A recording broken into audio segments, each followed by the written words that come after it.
बेटी की ससुराल। छोटे से गांव की शीला नाम की एक महिला ने कुछ साल पहले पशुपालन करके दूध का काम शुरू किया था। अपने काम की शुरुआत उन्होंने 2 पशुओं से की। दूध निकालने और फिर दूध बेचने के काम खुद ही करती थी। हालांकि उनका भरा पूरा परिवार है। बच्चों की शादी हो चुकी है।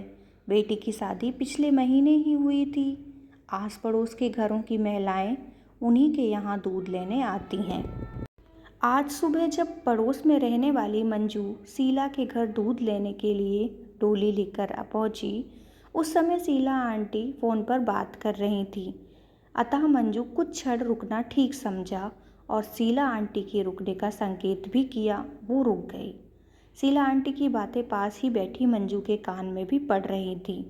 वह अपनी उस बेटी से बात कर रही थी जिसकी शादी पिछले महीने ही हुई थी। वह कह रही थी, देखो बेटी, मायके की याद आती है, ठीक है, लेकिन वह घर अब तुम्हारा है। तुम्हें अपना सारा ध्यान अपनी ससुराल की खुशी में लगाना है और बार बार फ़ोन मत किया करो। सबसे चोरी छिपे तो बिल्कुल भी नहीं। अब भी यहाँ फ़ोन करना है तो सास या पति के सामने करना। पति की खुशी में ही पत्नी की खुशी होती है। तुम अपने फ़ोन पर मेरे फ़ोन का इंतज़ार कभी मत करना। मुझे जब भी बात करनी होगी तो मैं तुम्हारी सास के या दामाद जी के नंबर पर फ़ोन लगाऊंगी, तब तुम भी बात करना। बेटी, तुम्हारी शादी हो चुकी है, अब ससुराल में हो।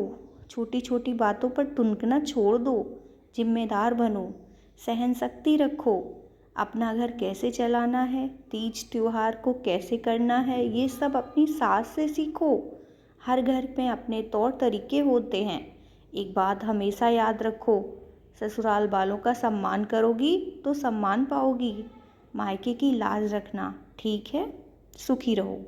शीला की यह सारी बात सुन रही मंजू ने प्रशंसा के भाव में कहा, बेटी को बहुत सुंदर समझाया आपने।